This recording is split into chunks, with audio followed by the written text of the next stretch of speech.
The automatic doors of St. Gabriel Trauma Center slid apart and let the heat in with her. Elise Ward stepped through the Texas afternoon clinging to the back of her neck. She carried no bag, only a dented stainless steel travel mug and the weight of a thin paracord bracelet around her wrist. Her ID badge swung from her scrub top with each step the word RN printed neatly under her name. The air inside smelled like antiseptic reheated coffee and the faint trace of bleach that never quite left the floors. Somewhere down the hall, a monitor beeped in a steady bored rhythm. Someone laughed at something that was not very funny. At the nurse's station, Elise signed in. Her handwriting was compact and controlled each letter tucked carefully into the narrow lines of the logbook. The unit clerk glanced at it, then at her. "First week in trauma, right?" he asked. "First week here," Elise said. He nodded, already looking away. "Welcome to St. Gabe's." She clipped her badge to her top fingers, brushing the paracord on her wrist, as if checking a pulse that was not there. For a second she stayed still, letting the fluorescent light and the sounds of the unit settle around her like a familiar but unwelcome uniform. To her left, the whiteboard covered almost an entire wall. Times, case numbers, surgeons' color-coded notations. At the center of the knot, with a marker in his hand, stood Dr. Nathan Cole. He was in his early 50s tan from golf instead of the sunburned gray at the temples in a way that looked curated. He wore his lead surgeon's coat, open stethoscope looped around his neck like a medal. Two residents hovered close, nodding as if every word he said might be on a test. "Elective colectomy at 4, we bump if the transplant runs long," Cole said. "If anesthesia complains, tell them they can have my coffee." The residents laughed a half-second too loud. Elise moved behind them toward the chart rack. Cole glanced over his shoulder just as she reached past him for a folder. His eyes flicked from her face to her badge, down to the small veteran pin at the bottom, then back up. "Ms. Ward," he said. He said. She paused. "Yes, doctor." He jerked his chin toward the break room. "Coffee is that way. The charts will still be here after you catch up." The residents smirked. One of them, a tall blonde with tired eyes, looked away when he realized Elise was watching him. "I am good, thank you," Elise said. Her voice was even, almost gentle. She took the chart anyway and stepped out of the triangle of their attention. Cole watched her go for half a beat, then turned back to the board and resumed drawing lines through people's lives. Across the station, Dr. Aisha Khan stopped writing mid-sentence. Her eyes followed Elise, then returned to the chart in her hands. She made a small mark in the margin that meant nothing to anyone but her. By 2 o'clock, Elise had run a head-to-toe on a teenager with a broken clavicle, helped transfer a COPD exacerbation to ICU, and restocked an entire trauma bay without being asked. Her movements were quiet and purposeful, as if she had been working these hallways for years instead of days. At 2:15, her name appeared on the OR board for the first time. OR for appendectomy, Surgeon Cole. She changed into OR scrubs, tied the mask at the back of her head, and scrubbed her hands until the skin prickled. Water traced its way along the pale scar on her right forearm, a straight white line that disappeared under the edge of her sleeve. She turned off the faucet with an elbow and dried her hands slowly, one finger at a time. In OR 4, the air was colder, the light harsher. The metal of the instrument table gleamed under the overheads. Elise laid out the tray in a precise sequence: scalpel, forceps. Small retractors, clamps, larger retractors off to the side. The handles lined up like soldiers in formation. The scrub tech watched her for a moment. "You organize like you are about to invade something," he said. "Yeah, man?" said. "Old job," Elise replied. He chuckled, not sure if she was joking. The patient, a man in his 30s with a soft belly and a nervous laugh, was wheeled in and moved to the table. Anesthesia slid a mask over his face, spoke to him in a low, soothing voice until the lines on the monitor smoothed out into slow, regular hills. Cole walked in just as anesthesia called him ready. He did not look rushed. He never looked rushed. "Afternoon, everyone. He said, snapping his gloves into place. "Routine case. Let us keep it that way." He held out his hand without looking. Elise placed a scalpel in it instantly. The tech blinked. Cole made the first incision, a clean slice through skin and subcutaneous fat. Blood welled dark and bright. Elise dabbed it away with gauze before he needed to ask. The suction tubing coiled at the edge of the field like a waiting snake. "Retractor," Cole said. It was already in her hand. He worked deeper, dividing fascia, sliding between muscle planes, letting muscle memory guide his fingers into the right quadrant. Elise watched the color of everything he exposed. There was a hint of yellow along the peritoneum that did not match the textbook pink. A smell rose up under the chlorhexidine and the sterile blue drapes, faint but wrong. Not just infection, something turning. She glanced at the monitor, vitals steady, pressure normal, temp elevated but not alarming. "Doctor," she said. Yes, Ms. Ward, he answered, not taking his eyes off the field. The tissue around the cecum looks bleached, and the smell.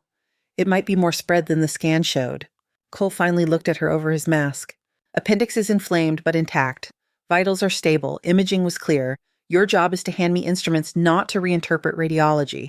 The resident on his left coughed into his mask, the sound tight with secondhand embarrassment. Elise met Cole's eyes for 1 second, then she nodded once. Understood.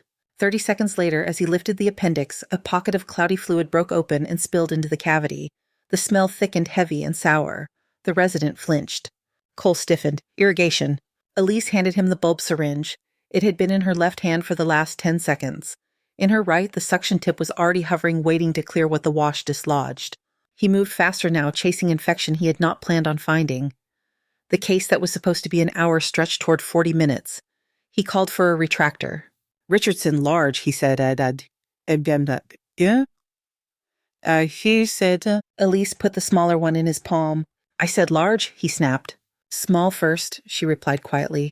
Less tissue trauma, better angle. He paused. The resident looked from one to the other, expecting an explosion.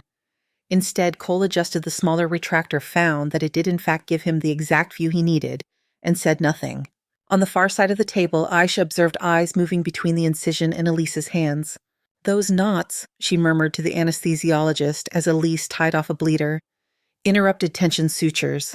That is not how they teach it here. How do they teach it here? He whispered back. Sloppier. 43 minutes in, Cole started closing. Elise had a needle driver loaded before he reached for it.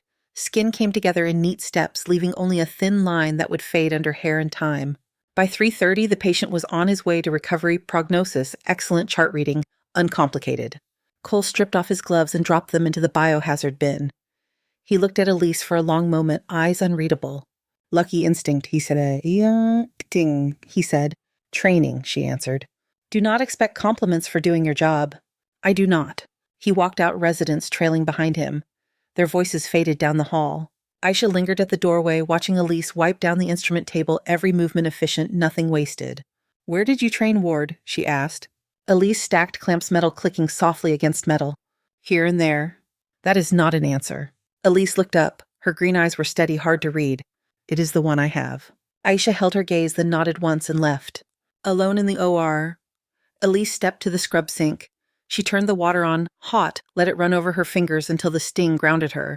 Her eyes caught her reflection in the steel faucet, warped and small. She rolled up her sleeve just far enough to see the thin surgical scar on her forearm pale against her skin. Her thumb traced it once. Then she let the sleeve fall, dried her hands, and walked back into the humming corridors of St. Gabriel.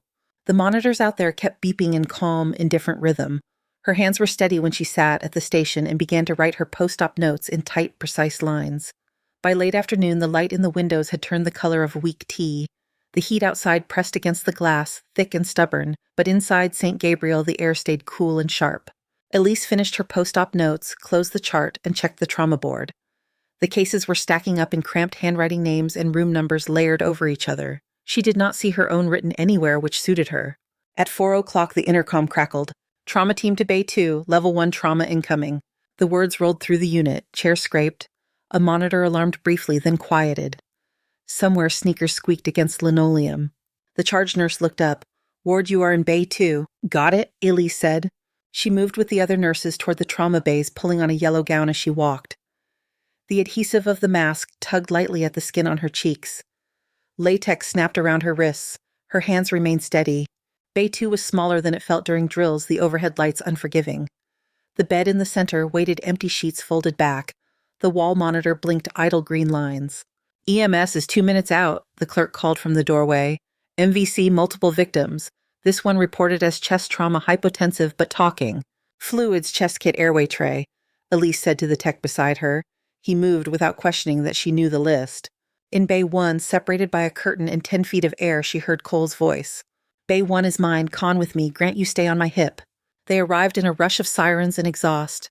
The double doors flew wide as paramedics pushed in the first stretcher. A man in his 50s lay on the gurney, pale, clutching his right side, breath shallow and fast. Bay 1, Cole called, and they veered toward his voice. The second stretcher followed, guided by a woman with a shaved head under her cap, eyes focused. Male, early 60s, she reported. Driver front impact, found pinned against the steering wheel, Hypotensive short of breath bruising and deformity left chest. Possible flail segment. Vitals en route BP 80/50. HR 130/02 sats dropping. Bay 2, the charge nurse directed. They rolled him in and transferred him to the bed. The mattress hissed as it inflated. On 3, Elisa said. 1, 2, 3. The man groaned when his weight shifted. The left side of his chest looked wrong, a section rising and falling opposite the rest, when he tried to breathe.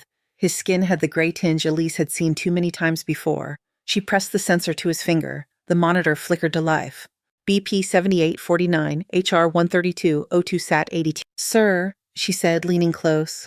My name is Elise. You are at St. Gabriel. We are going to help you. Can you tell me your name? Martin, he rasped, hurts to breathe. I know, she said. Try to keep your voice easy, short sentences. We are going to get you more air. She slid an oxygen mask over his mouth and nose, adjusted the flow until the bag breathed with him. With her free hand, she felt along his ribs, counting silently, noting the step deformity at the 4th and 5th. Each inhale produced a faint, wet crackle in the lower field. Behind the curtain, Cole was giving orders, his tone clipped confident. Need a chest tube set. Con call for blood. Grant stop staring and start a line. Elise started 2 lines on Martin without needing to be told, 1 in each forearm, the veins collapsing and then filling under the cannula. The monitors above him chimed as the numbers shifted slightly upward with the fluids. She listened again, this time closer to the trachea. Breath sounds were diminished on the left, but it was something else that made her skin prickle. A thin, high whistle out of sync with his inhale, like air escaping through a crack where it did not belong. Do you hear that? The tech muttered, frowning. Yes, Elise. So Elise said. She looked past the curtain into Bay 1. Another stretcher had arrived, their younger patient head wrapped in blood-soaked gauze. Cole was bent over his chest, stethoscope pressed hard against skin, Aisha at his side. Possible pneumo on the left, Elise heard him say. Chest tube before he tanks. The whistle in Elise's ears grew louder, even though she knew it had not changed volume.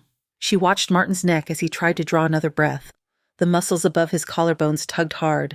With each inhale, the hollow at the base of his throat pulled in sharply, then bulged out as he exhaled. It did not look like a simple collapsed lung. It looked like an airway leaking from the inside. Dr. Cole, she called, raising her voice just enough to cross the space between bays.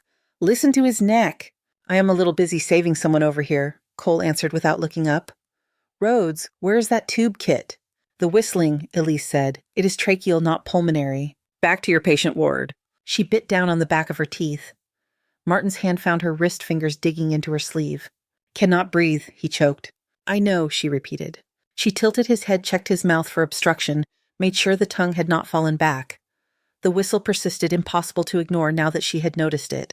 Neck veins are up, the tech said quietly. Could be tension. It is not just that, Elise replied. She stepped closer to the curtain, still keeping one hand on Martin's shoulder. Dr. Cole, she said again, if his trachea is injured and intubation is going to make it worse, you need to secure the airway at the neck. There was a small dip in the noise from Bay 1, like a breath being held. Then Cole's voice cooler than the air. Ms. Ward, you do not diagnose, you do not direct care, you assist. Are we absolutely clear? The tech stared fixedly at the saline bag, pretending not to hear. Martin's fingers tightened around Elise's wrist. His O2 saturation dropped to 82. His lips started to tint blue at the edges. The whistle cut off. For a moment, there was nothing, just the hungry pull of his chest, and the stubborn refusal of air to go where it was supposed to. Mask is not moving air, sus, the tech said, panic creeping into his voice. Elise slipped the mask aside, pressed her ear close to Martin's mouth. The faint warmth she had felt before was gone. Dr. Cole, she said, he has lost his airway. Then bag him, Cole snapped. Use your training. Bagging does nothing if air has nowhere to go. Her hand went to the instrument tray at the side of the bed. The emergency cricothyrotomy kit rested on top, unopened sterile plastic catching the light. Her heart rate did not spike. It dropped. The edges of her vision narrowed not from fear, but from a focus that had nothing to do with this hospital and everything to do with a tent a world away, where the air had smelled like dust and burning rubber. Ms. Ward, the charge nurse warned, do not even think about it. Martin's eyes rolled sclera flashing white for a second. His chest rose halfway and fell a useless wave. Elise, he rasped. She picked up the scalpel. Reed, stop, the charge nurse said. She caught herself on the wrong name, rattled, then pushed on. You are not authorized. Elise placed her fingers on the front of Martin's neck, feeling the anatomy through skin. Thyroid cartilage, cricoid cartilage. The small, soft space between them her landmark. Cole pulled back the curtain an inch enough to see into Bay 2. His eyes landed on the scalpel in her hand. Put that down, he said. Now. If we wait, he will arrest, Elise said. Her tone was calm. You make that cut and you are out of a job. She did not look at him. She looked at Martin's face, at the way the skin around his mouth had gone the color of paper, at the way his hands clawed at the sheets without aim. Her thumb pressed lightly into the cricothyroid membrane. The world shrank to that point. She made a horizontal incision 1/2 inch long, clean and decisive. Blood welled bright and slick. The tech gasped. Someone behind her swore. Give me the dilator, she said. The kit cracked open under her fingers. She slid the plastic introducer through the slit, felt resistance, then a sudden give as it entered the trachea. A thin spray of air and blood misted her glove. Tube, she said. The tech, wide-eyed, handed her the trach tube. She advanced it through the track she had created, withdrew the dilator, and secured the cuff. Bag, she ordered. He pressed the ambu bag to the new opening. Elise watched the chest. It rose. The monitor, which had begun to shriek at a worsening rhythm, found a new pattern. Oxygen saturation crawled from 68 to 72 to 80. A slow, reluctant applause of numbers. The room had gone very quiet. Cole stood at the curtain, his jaw locked. You just performed surgery without authorization, he said. You violated about 5 protocols in under 10 seconds.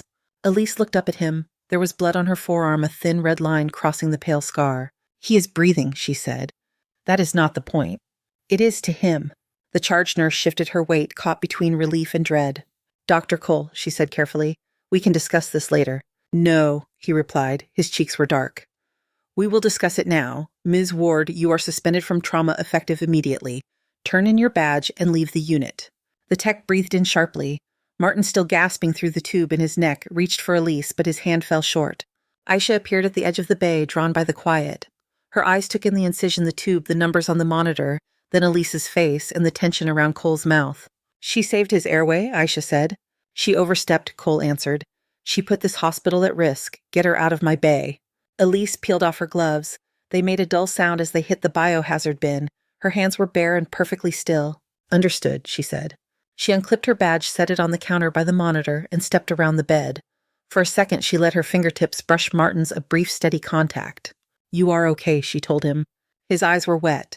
Whether from lack of oxygen or fear or something else, she could not say. She walked out of the bay and down the hall, the sound of the monitors fading behind her. No one tried to stop her. No one knew how. At the end of the corridor, fluorescent light gave way to late-day sun.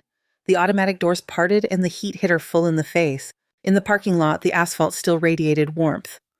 Her car sat where she had left it, dust, outlining where the wipers did not reach. She put her hand on the roof, feeling the metal hot under her palm.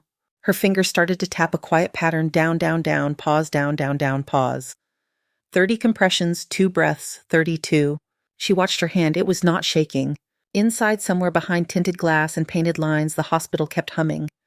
Monitors beeped, voices called codes, wheels rolled. Elise stood beside her car, the sun sliding lower, her thumb brushing absently over the weave of the paracord at her wrist. Elise stayed by the car longer than she meant to. Heat shimmered off the pavement, rising in wavering sheets. A bead of sweat slid from her hairline along the side of her face. She wiped it away with the heel of her hand and realized her palm had left a clean print in the dust on the roof. She opened the driver's side door and sat down, leaving the door wide. The seat was still warm from the afternoon. When she turned the key, the engine coughed once, then settled. Her phone buzzed in her pocket. She did not take it out. The sound folded into the low hum of the hospital generators behind her. Inside, sirens wound down. Then, after a few seconds of quiet, new ones started up. Different pitch, closer. The automatic doors hissed. Footsteps slapped across the lot. Someone called for a gurney. The sirens grew louder, then cut off in quick, uneven bursts. There was the hollow slam of ambulance doors and the rough voices of paramedics trading information on the move. She could hear it all through the open car door. The sounds had a rhythm she knew too well. Her phone buzzed again. This time she checked the screen. Unknown number, call me. A second later, a name appeared. Aisha. The phone rang. Elise let it go to voicemail, watched the red light blink, then dim. The interior of the car felt smaller, with each breath air thick and stale. She turned the engine off. A shadow fell across the open door. Aisha leaned down, bracing one hand on the frame, the other still holding her phone. Her scrub top was streaked with something that had once been red and was now turning brown. You throw good airways away often, Aisha asked. Elise rested her hands on the steering wheel. He is alive. He is satting 98 with a tube in his neck and a resident trying to pretend he knows how to suction. Yes, he's alive. Aisha looked past Elise toward the hospital. Another siren cried and cut short. You left fast, she said. I was told to, Elise replied. That was not an evacuation order. That was ego. Elise watched a pickup pull into a spot 3 rows over. A man in scrub pants and a t-shirt got out, glanced at the ambulances, and started jogging toward the entrance. You should get back in there, Elise said. Elise said. So should you. Aisha straightened a little. Her eyes narrowed. They are bringing in a pileup from E35. Dispatch said multiple vehicles. At least 8 patients, 3 coded on scene. We are short-staffed. I am suspended, Elise reminded her. He suspended your badge, not your hands. Elise shook her head. If I walk back in, he will have security escort me out of the bay. That is not going to help anyone. Aisha exhaled frustrated. The wind carried the smell of asphalt and gasoline between them. Where did you learn to cut a neck like that? She asked. Elise stared at her reflection in the windshield. The glass flattened her face, made her eyes look even more tired. Different job, she said. Where? Helmand. The word slid out before she had fully decided to give it away. It hung between them heavier than the heat. Aisha watched her closely now. How long were you there? Long enough. What were you, medic corpsman? Elise rubbed her thumb over the ridge of the steering wheel. The leather was peeling in one spot rough under her skin. Major, she said, trauma surgeon, outpost Kestrel. Aisha absorbed that without blinking as if she had suspected something similar and was only waiting for confirmation. There is an article, she said quietly. Your name Helmand in investigation. I saw it after you walked out. It did not have details just enough to make you look like a problem. That is one word for it, Elise said. Elise said. What happened out there? Nothing that matters here. It matters to you. I saw your face when he said out of a job. You looked like you had heard it before. Another siren pulled into the bay. The radio on Aisha's hip crackled. St. Gabriel, this is Medic 3. We are 5 minutes out with 2 criticals, 3 stable, requesting trauma activation. The voice on the other end replied tinny and calm. Copy Medic 3. Mass casualty protocol in effect. Aisha held Elise's gaze. Her own were dark and sharp, like she was trying to read a line that had been blacked out. You can sit here and pretend you do not hear that, Aisha said. Or you can come help. I told you, Elise said. So, Elise said, I am suspended. And I am telling you that there are not enough hands inside. Elise looked over Aisha's shoulder at the ambulances lining up like metal coffins under the awning. Her fingers left the steering wheel and found the paracord around her wrist. She pinched the braided nylon, felt the familiar comforting chafe. I do not wear this because it is pretty, she said.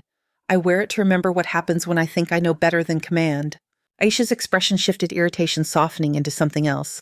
Helmand, she said, outpost Kestrel, 3 civilian children and 2 contractors. That is what the article hinted at. Elise's jaw clenched. You read fast, she said. It is a bad habit. Then you know enough. I know just enough to know that story is missing half the pages. The radio at Aisha's hip clicked again. Medic 2 on approach, 2 entrapped, 1 ejected, 1 bystander collapse. ETA 3 minutes. Aisha stepped back from the door. You walk in there and he throws you out. That is on him, she said. You do not walk in there at all. That stays on you. She turned and jogged toward the hospital gown fluttering at her sides. Elise sat there a moment longer. The sirens had settled into a steady ebb and flow. The hospital itself seemed to lean toward the noise, waiting. She pulled the keys from the ignition and pocketed them. The paracord bit into her wrist when she tightened her hand. She got out of the car and shut the door firmly enough that it echoed. Inside, the scent changed with each step. Hot pavement gave way to the cooler smell of Freon and cleaning agents. Voices sharpened. The intercom sounded overhead. Mass casualty incident. All available trauma staff to emergency. Repeat, all available trauma staff to emergency. The words were for people with badges. Elise passed the security desk without one. The guard looked up, opened his mouth, then recognized her face from hours earlier and thought better of it. In the emergency department, controlled chaos had teeth. Gurneys lined the hall waiting like an overflow lot. Nurses hurried between rooms, arms full of supplies. An EMT stood at a sink, scrubbing blood off his forearms, his jaw clenched tight. In the main trauma bay, the curtains were pulled back. 6 beds all occupied or about to be. Cole stood in the center, a blue cap on his head, now his expression hard. Bay 1 flail chest, Bay 2 head injury, Bay 3 abdominal trauma, Con you are on 3, Grant 2, Rhodes 1, Park you float. We will figure the rest out when they get here. He turned and saw Elise. His face closed even further. You do not have authorization to be here, he said. You do not have enough staff, she replied. We will manage. You will try. Aisha moved up beside Cole, already gloving. We can put her on a stable bed, she said. Low acuity. Let her monitor, nothing invasive. Cole hesitated, anger and practicality wrestling across his features. Another set of sirens gave their last wail before cutting off. The doors clattered as the first ambulance backed into position. "Fine," he said. "Bed 4, lowest priority. You touch a scalpel, we are done. You speak over me, we are done." Elise nodded. "Understood." "Charge nurse," Cole called, raising his voice. "Bed 4 is float nurse only. Anything she does goes through me first." The charge nurse lifted a hand in acknowledgement, already moving toward the arriving gurneys. The first victim through was a woman in her 20s, hair matted with blood eyes rolling. She went to Bay 2. Rhodes moved to meet her face, pale but determined. Next came a man in his 70s with a belly swollen out of proportion to the rest of his limbs, skin waxy. Aisha steered his stretcher to Bay 3. The third was a teenage boy, Jeans, shredded a makeshift tourniquet above his left knee where blood had soaked the fabric dark. Jenna grabbed the side rail and guided him into Bay 5, calling out pressures and heart rates as she went. Elise took a Bed 4 as instructed. Her patient arrived on the next gurney, a young man with glass glittering in the cuts on his forearms and cheek pupils too wide. Male, early 20s, the paramedic said. Belted back seat, windshield decided it did not like him. Vitals stable, he is scared more than anything. "I have him," Elise said. She helped move him over, hands firm under his shoulder and hips. He winced. "You are okay, P," she told him. "You stayed in the car instead of going through it. That is already a good decision." He tried to smile, it came out crooked. She worked quickly. IV access, isawas, pain control, saline rinse over the worst of the cuts. He squeezed his eyes shut when the cold fluid hit, then relaxed when the sting dulled. "You are not looking at me very much," he said through clenched teeth. "I do not need to," she answered. "You are talking in full sentences. Your blood pressure is only a little dramatic. You are going to need stitches and a lecture about seatbelts, but that is about it." "You are not the lecture type," he muttered. She almost smiled, almost. Across the bay, more gurneys kept coming. A woman in her 40s with ribs moving the wrong way under her skin. A man in his 50s with his head lolling hair-soaked red. An older man whose abdomen looked like a drumskin stretched shiny and tight. And then near the end of the stream came the one that pulled the air in the room a notch tighter. He wore uniform trousers and a white shirt torn open at the collar. His tie hung half off, caught under the backboard straps. Silver eagles glinted at his shoulder. "Male, late 50s, Watts," the paramedic called. "Colonel Daniel Harlow was here earlier for a physical at the base clinic. Stopped to help at the scene collapsed while pulling someone from a car. No pulse on arrival. 3 rounds of CPR, 1 shock got a weak rhythm back.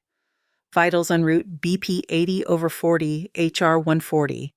Suspected cardiac event compounded by trauma." Cole stepped forward himself, a hand already going to the colonel's chest with his stethoscope. "Bay 6, Pwout," he said. "This one is mine. Park with me. Grant, if your head is free, get over here." They rolled Colonel Harlow into the last available bay. Elise could see just enough from where she stood to note the way his neck veins stood out taut as ropes, and the way his heart sounds under the stethoscope made Cole's brows draw together. "Heart sounds are muffled," Cole said. "JVP is up, pressure is falling, possible tamponade." The words settled like extra weight in the room. Elise finished taping the last dressing on her patient in Bed 4, then glanced up at the monitor above Harlow's bed. The numbers flickered, losing ground in small, steady drops. The colonel's numbers kept sliding. BP 72/40, heart rate 142, oxygen saturation bumping along the low 80s despite the mask and the line wide open. Cole listened again at the left sternal border head bent, stethoscope pressed hard. "Heart sounds are distant," he said, neck veins distended. "He is crashing into tamponade." "Do you want an echo?" Aisha asked from Bay, 3 hands deep in her own patient but eyes tracking the scene. "Portable ultrasound," Cole called. "Now." Jenna grabbed the machine from the corner and wheeled it in. Gel hit the colonel's chest with a wet sound. Cole took the probe and angled it, mouth tightening in concentration. On the screen, the heart floated in a black halo. Each beat looked strangled, pinched from all sides by the dark ring of fluid. "There it is," Cole muttered. "Pericardial effusion, large. We do not have time to take him upstairs." He pulled the probe away and set it aside. His gloves squeaked faintly as he reached for the pericardiocentesis kit on the tray. A nurse tore it open. Metal flashed under the light. Elise had finished bandaging her own patient. He watched with wide eyes as providers swarmed around the colonel. "Is he going to die? Was he... the young man asked. "Not if we can help it," she said. She handed his chart off to another nurse with a nod. "Keep him talking, but no hero stories that spike his pressure." Then she stepped toward Bay 6. From this angle, she could see the colonel's face more clearly. Gray lips tinged, cyanotic sweat beating at his temples. His chest rose shallowly, each breath a struggle against pressure he could not see. Cole held the long spinal needle between his fingers, positioning himself just under the sternum. Sub-xiphoid approach, he told the room voice projecting. Aim toward the left shoulder. His hand hovered, then moved. Elise watched the line of his forearm. Something in the angle made the back of her neck prickle. The needle was too steep, his trajectory closer to the ventricular wall than to the pericardial space. Fifth intercostal space peristernal is cleaner on this body habitus, she said quietly. Cole did not look at her. I know the anatomy, he said. You are here as an observer. He advanced the needle. The monitor responded with a jagged hiccup in the rhythm. The colonel's blood pressure dropped to 60/34. Nothing, Cole said, pulling back on the plunger. The syringe remained stubbornly empty. He withdrew a centimeter and redirected, still too angled. A high-pitched alarm joined the chorus above the bed. The EKG tracing stuttered, then stretched into an ugly wide pattern. Doctor, Elise said. Elise said, you are scraping myocardium. Step back, Ward. The next beat never came. The line on the monitor went flat. For a fraction of a second, the entire bay seemed to stop. Even the ambient background noise from the other carts dulled, as if the room itself was listening. A systole? Someone whispered. Check the other leads. Cole snapped, his voice pitched too high. A nurse hit the button. All 3 lines on the screen were the same unforgiving horizontal. No pulse, Jenna confirmed at the neck, her fingers pressed into skin that had already started to lose its warmth. Start compressions, Aisha called from her bay without looking away from her own patient. Grant moved into position at the foot of the colonel's bed, arms straight, hands hovering. Wait, Cole said. He still held the needle, still frozen in the angle of the failed attempt. Sweat stood along his hairline. He just dropped. We can get it back. Give me another shot at the effusion. You do not have a heartbeat to decompress anymore, Aisha said. Her tone was flat. Elise stepped forward. Let me take it, she said. Cole turned on her. You are suspended, he said. You have already overstepped once today. You are done. He is in arrest because the SAC around his heart strangled it, Elise replied. She kept her voice level. If we relieve the pressure and perfuse, we have a chance. If you touch that needle again, I will have you removed in handcuffs. The colonel's skin had taken on a waxy, borderless color. His neck veins were still full frozen in place now that nothing underneath was moving them. Grant hesitated, hands hovering over the sternum. The defibrillator stood ready but useless against a flat line. Dr. Cole, Aisha said, we need compressions now. Cole still had not dropped the needle. His knuckles were white. Elise looked at the monitor at the straight lines that did not care what anyone in the room felt. She looked at the colonel's insignia, dulled by sweat and chaos, and thought of other metal pieces on other uniforms in other heat. Her hand brushed the paracord at her wrist. Move, she told Grant, already stepping into the narrow space by the colonel's left side. Security, Cole shouted. Get security in here. No one left the bedside. Elise closed her fingers around the barrel of the needle, firm but not violent. You will not touch that, Cole said. There was a tremor in his voice that had not been there earlier. She met his eyes. Then arrest me after I save his life, she said. His jaw clenched. He did not let go of the needle. Neither did she. For a heartbeat, the only movement belonged to their hands on the same cold piece of metal. Then he released it. Elise shifted her grip. She moved her fingers higher, closer to the tip, giving herself more feedback from the tissue. She palpated along the left sternal border, counting inner spaces by touch. 2nd, 3rd, 4th, 5th. Gel, she said. Jenna handed her the ultrasound probe, already slick. Elise pressed it just enough to find the image again. The black ring was still there, choking the heart that no longer pushed back. She noted the depth from skin to sac, calculated the angle. She set the probe aside, cleaned a narrow strip of skin, and positioned the needle at the 5th intercostal space just adjacent to the sternum. 30 degrees toward the left shoulder, just enough to skim over the ribs and slide into the cramped space where the pericardial fluid waited. She advanced the needle slowly. The resistance of fascia yielded. There was the faint scrape of cartilage, almost more vibration than sound. For a moment, the pushback stiffened, then shifted, a subtle change in pressure that only hands that had done this before would recognize. A soft give, a tiny pop. She pulled back on the plunger. Dark blood seeped into the syringe, sluggish at first, then faster, filling the chamber with liquid that looked as heavy as it felt. That is it, she said. Pericardial blood. She withdrew 30 milliliters, then 10 more.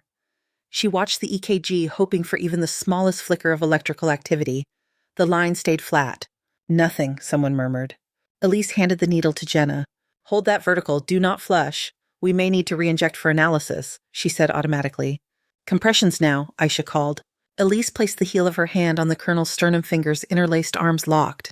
She started compressing. The colonel's chest gave under her palms, coming back up with a faint recoil. She counted in her head a steady rhythm. 1, 2, 3, 4. The bed shook. The monitors beeped in protest at the motion, then recalibrated to the motion artifact. At 30, she paused. "Breathe," she said. Jenna sealed the mask over the colonel's mouth and nose, squeezed the bag twice, watching for chest rise. "Back on compressions, Elise said. Shumpish Elise said. Her hands returned to the sternum. The skin beneath her gloves grew damp with sweat and gel and the residue of whatever else the day had put there. Time folded. The overhead clock ticked, but her awareness of it came in disjointed flashes. 2 minutes, the nurse at the head of the bed reported. Epinephrine given, another voice added. Still a systole, Grant set his eyes on the EKG. At 6 minutes, her shoulders should have burned. They did not. Her breaths came in measured pulls. Her vision tunneled to the line of her own hands and the rise of the colonel's clavicles. She saw briefly other ribs under other palms, sand under boots, dust in teeth, an interpreter screaming for her brother, a contractor on a gurney with blood soaking through a tarp at his thighs, pressure dressings already white and red. 3 children to her left, all breathing but barely. "Call it Major," a voice from memory ordered. "We are out of product." She had not stopped then either. 8 minutes, the nurse said. Cole hovered at the edge of the bed, now hands empty. His earlier anger had drained, leaving a strained hollow look in its place. "Protocol says we call it a 10, he said quietly. "Protocols do not know his brain yet," Elise replied. "His heart does not know itself. Then we remind it." She kept going. At 10 minutes, the nurse marked the time. Someone shifted the ambu bag to a fresh pair of hands. "Elise," Cole said, "you have done everything you can." Her palms came down relentless, bone cartilage muscle all compressed in the service of a pump that refused to restart. "Not yet," she said. At 12 minutes, a sheen of sweat had broken across her forehead. It did not drip into her eyes. It stayed where it was caught by the band of her cap. "She will pass out before he does," Grant whispered toward Jenna. "No," Jenna said. "She has another gear. Watch." 13 minutes. Elise counted in her head, lips barely moving. 26, 27, 28, 29, 30. Breathe. The bag hissed twice. She repositioned her hands and pushed again a relentless piston. 14 minutes, the nurse said. Elise finished another cycle, then stopped. Silence seemed to rush into the space left by her hands. She put her fingers to the colonel's carotid artery. Nothing met them. Her thumb brushed the paracord at her wrist once, then settled back on skin. "Come on," she said under her breath. "You showed up to a car wreck in dress shoes. You are not done." The monitor, which had been a single flat line, made a noise so small it almost did not register. A blip. Everyone in the bay looked up. "Artifact," Grant said automatically. Another blip. Then another, forming the beginning of a rhythm. Thin, irregular complexes trying to organize themselves. "I have something," Elise said. Her fingers pressed again at the neck. Faint pulse. Thready, but there. "Check another lead," Aisha called. The nurse adjusted the monitor. The complexes held. Not pretty, but real. "Blood pressure," Cole said. The cuff cycled. 74/42, the tech read. His voice shook, then steadied. "Get norepinephrine started," Elise said. "Low dose titrate up. Keep his mean above 65. Keep bagging until he shows consistent effort." Her tone slipped into habits she had locked away. She adjusted the colonel's head position, checked a pupil response, watched the chest. The rise became more than passively forced by air. It took on its own hesitant pattern. Spontaneous breaths, Jenna noted. Weak but there. "Oxygen sat climbing," the nurse said. 82, 85, 89. Elise stepped back half a pace, making room for another nurse to adjust the lines. She peeled one glove off with care, then the other. Her hands were blanched white at the knuckles. As she flexed them, color returned in slow, small waves. Cole looked at her, then at the colonel, then back. "You brought him back after 14 minutes of nothing," he said. "I interrupted a problem and followed basic physiology," she replied. "Do not do that thing where you make this sound average," Aisha said, appearing at the edge of the bed, her own gown splattered. "CT is ready, Vafbo," another nurse reported. "Cardiology is on their way down." "Send him to CT," Elise said. "Then to ICU. Keep the pressors running. Watch for arrhythmias." She stopped herself there on the edge of issuing more orders that were not technically hers to give. Cole nodded. "You heard her," he told the team. His voice was hoarse. "Let us move." They transferred the colonel back to the gurney. Tubes and lines were lifted and managed with practiced choreography. As they wheeled him toward the door, his monitor beeped in a thin but steady pattern. When the gurney disappeared around the corner, the bay seemed to expand again, the air rushing back into the space where Crisis had just lived. Elise found the nearest sink. She turned on the water and watched pink-tinged fluid spiral down the drain from her fingers. The skin over her knuckles burned as the soap hit. She braced her hands on the edges of the basin and bowed her head. Droplets clung to her lashes.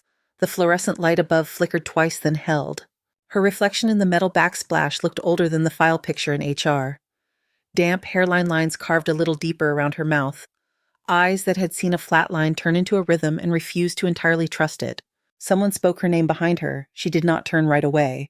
Her hands, which had stayed rock steady through needle and scalpel, and 14 minutes of compressions, began to tremble just enough to make ripples in the water, gathering at the lip of the sink. Elise. Aisha's voice carried softly over the rush of the faucet.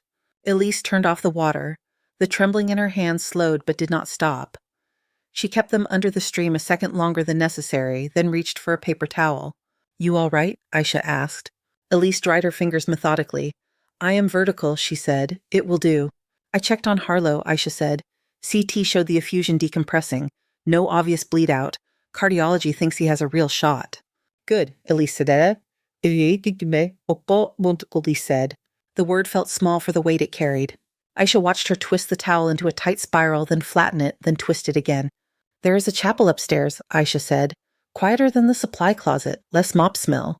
Elise hesitated. The hum of the trauma bay pressed against her back, a familiar pressure. The idea of stepping away from it felt wrong and strangely necessary at the same time. "Fine," she said. The chapel was tucked near the back of the hospital, 2 floors up. It was small, with 6 rows of wooden pews and a stained glass window that did not depict anything in particular. Shapes and colors, mostly blues and reds. The late afternoon light pushed through it, laying fractured patterns across the floor. They sat halfway down, not in the front, not in the back.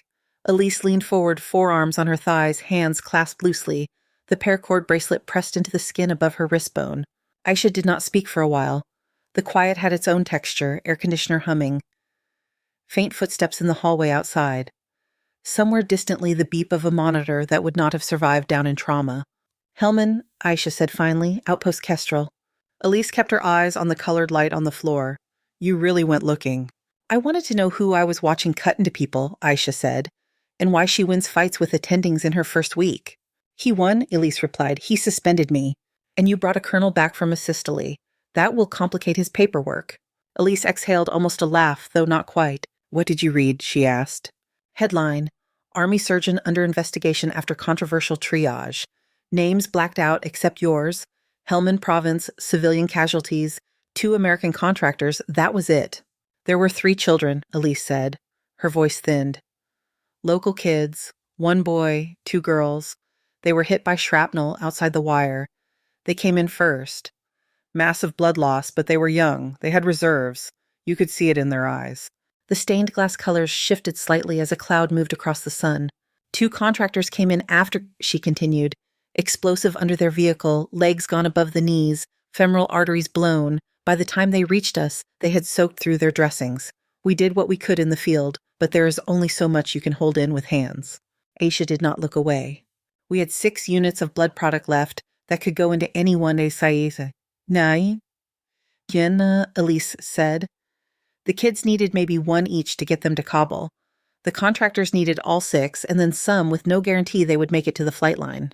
She could feel the heat, the grit in the air, the way the canvas walls snapped with each nearby blast. "The kids were talking," she said. "Crying, but breathing on their own. One of the contractors was already tubed. The other was gurgling, skin cold, eyes glassy. We could not feel a radial pulse, only carotid thready like he was already letting go." "What did you do?" Aisha asked, though the answer was already written in the muscles of Elise's jaw. "I triaged," Elise said.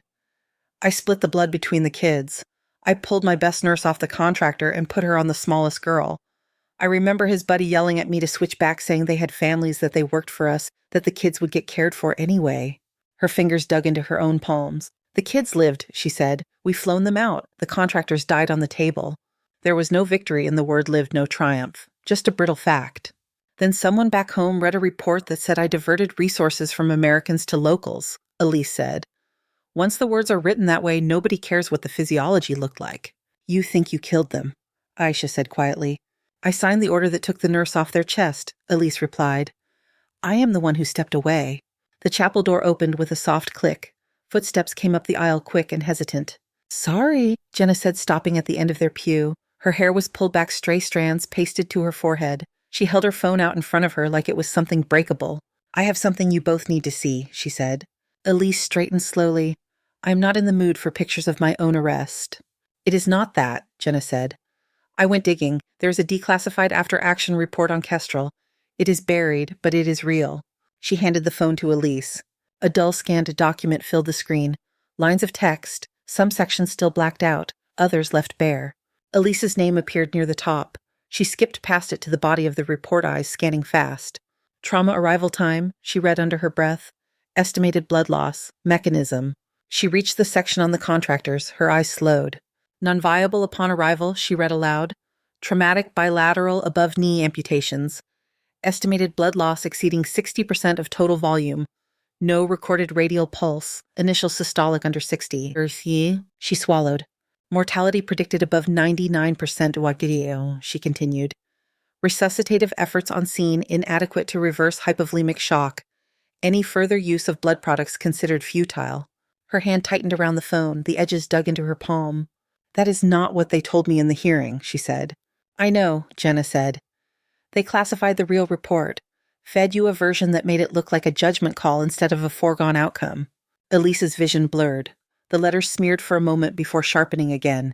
I sat in that room and listened to men who had never seen the inside of that tent tell me I abandoned my own, she said.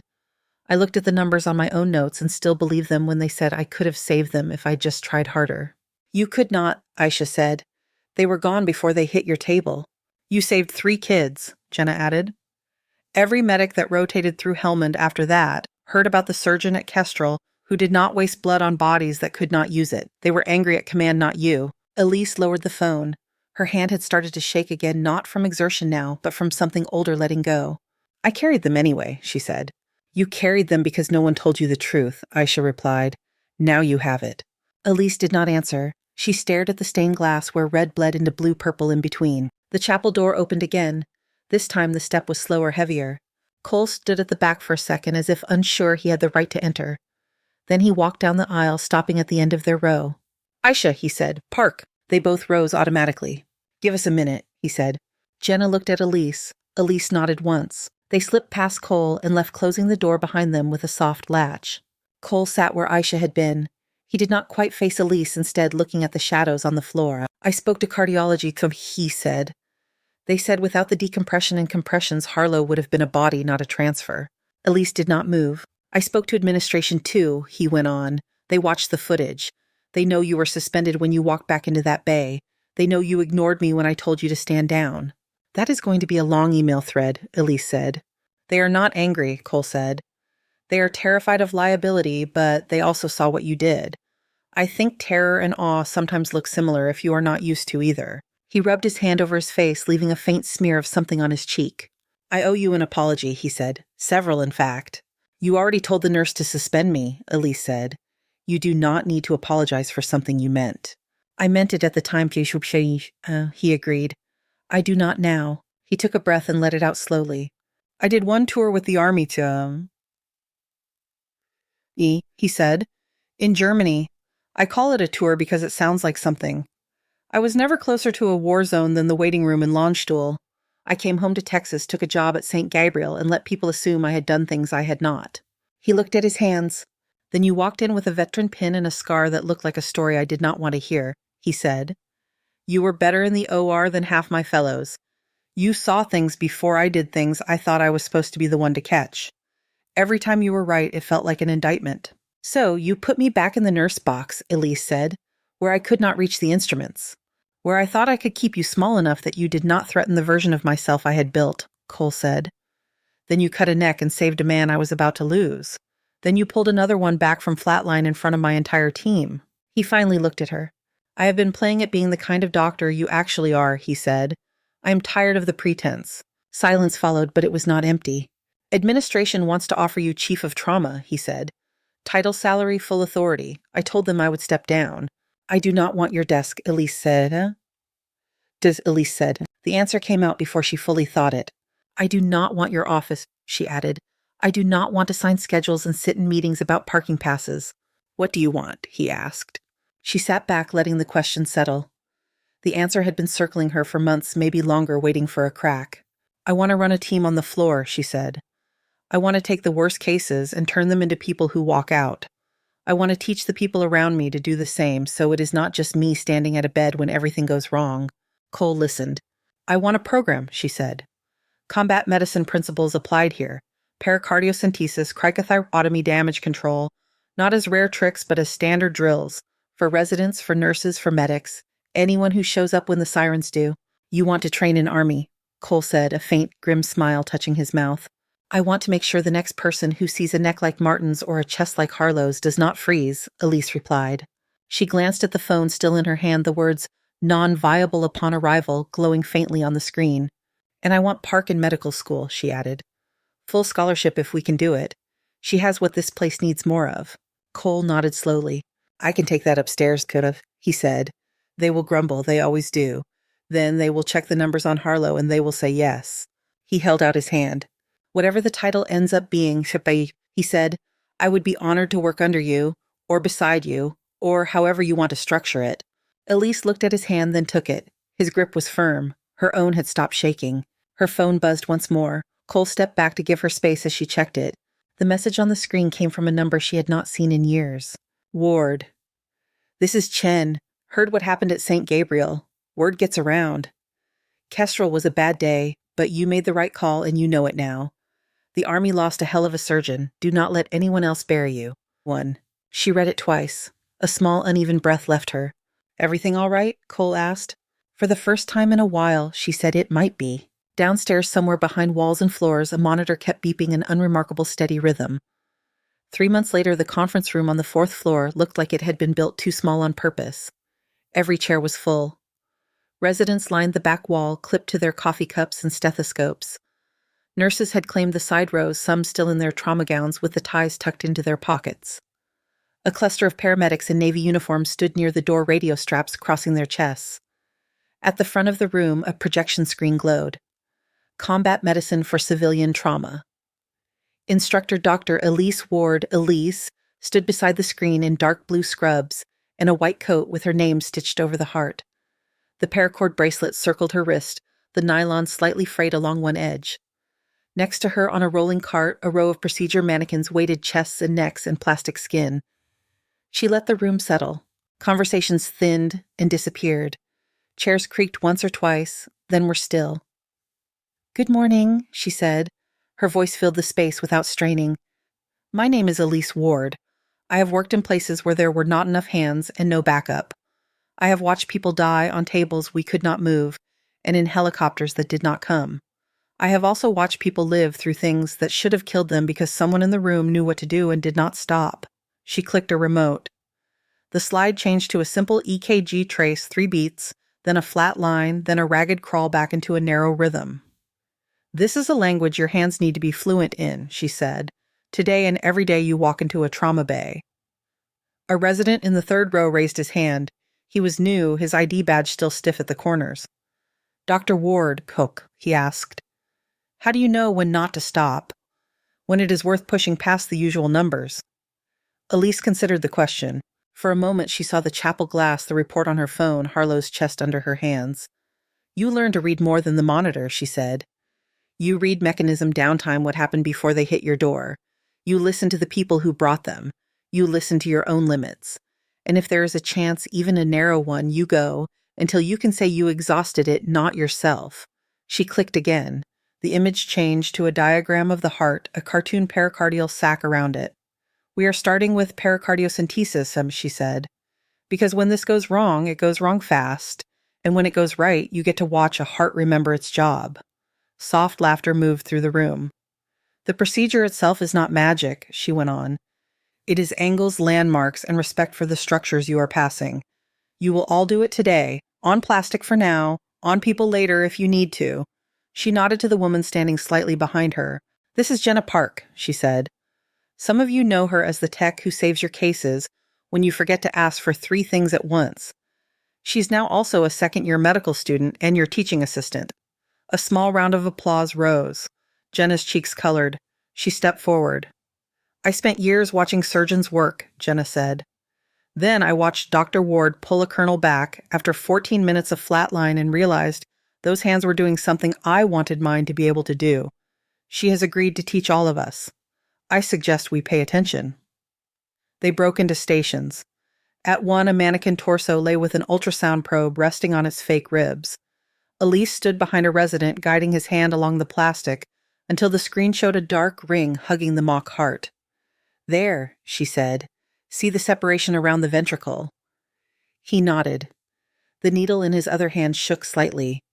"Slow your breathing," Elise told him. "You do not have to finish this on one inhale. 5th intercostal, just beside the sternum. 30 degrees. Let the tissue tell you where you are." He advanced the needle. The simulator beeped softly when the tip entered the programmed space. Fluid filled the training syringe pale yellow on the outside, but the motion was what mattered. "Good," Elise said. "Again." At another station, nurses practiced emergency airways on synthetic necks. The models had rubbery tracheas and replaceable membranes, each cut leaving a neat slit. One nurse hesitated, scalpel hovering. "If I cut too deep," she said, "I will hit something I should not." "In real flesh, yes," Elise said. "Which is why you find your landmarks before you ever pick up the blade. Thyroid cartilage, cricoid, space between." She took the nurse's hand and moved it gently along the plastic until the woman nodded. Now Elise said, "Small cut. You are not carving a door.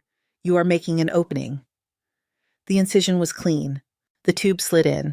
When the nurse attached the bag and squeezed the mannequin's chest, rose in a steady, satisfying way. "That is one airway that lives," Elise said. 3 hours later, the room smelled faintly of gel and plastic and sweat. The participants sat again this time, straighter, the stiffness of unfamiliar skill wearing off. "You all passed the basics today," Elise said. "You will come back next week and do it again until your hands remember without asking your brain for the permission." Near the back, Cole leaned against the wall, arms folded loosely, listening.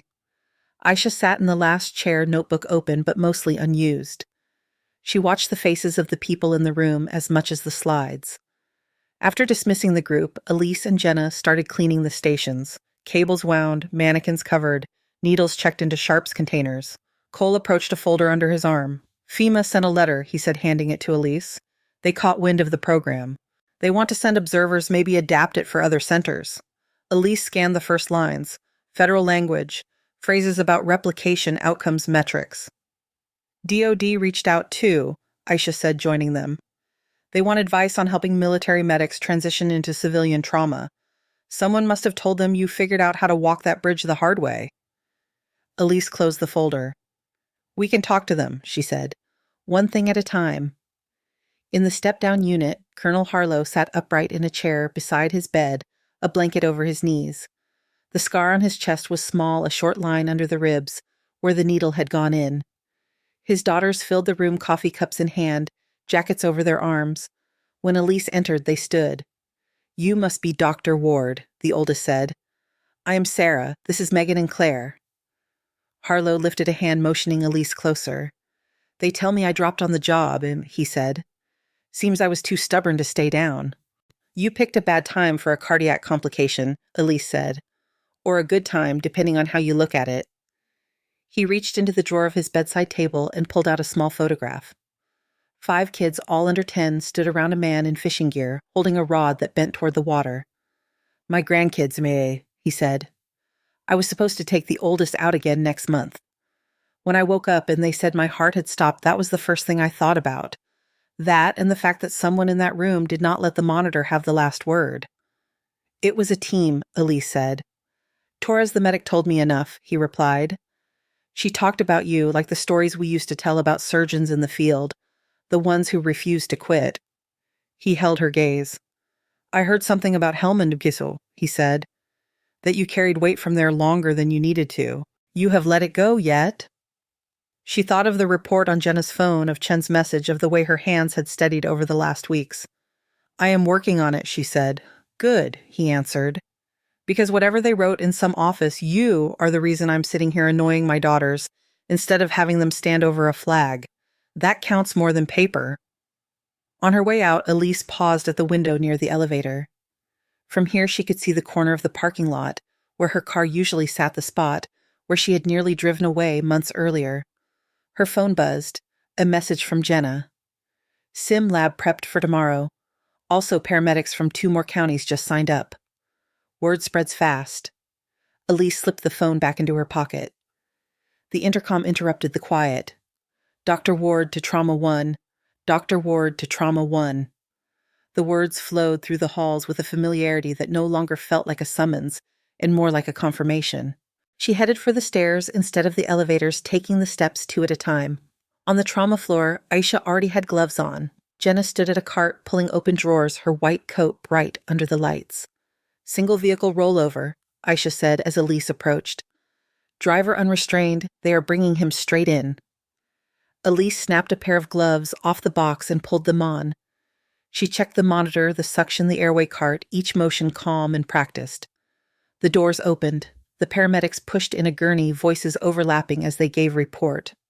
Male mid-30s, lost control on the access road. GCS 9 at the scene dropped to 7 en route. BP 90 over 60, heart rate 120. Unknown med history. They moved him to the bed. Blood matted his hair. Glass glittered on his jacket. The monitor picked up lines bouncing into place. Elise stepped into position at the head of the bed. All right, she said, her voice clear over the noise. Airway first. Let us go to work. Her hands moved steady, precise. The monitor above them began to beep in a firm, regular rhythm. Thank you so much for listening to today's story.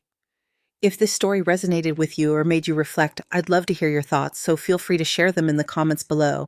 And don't forget to like, subscribe, and hit the notification bell so you won't miss the next story.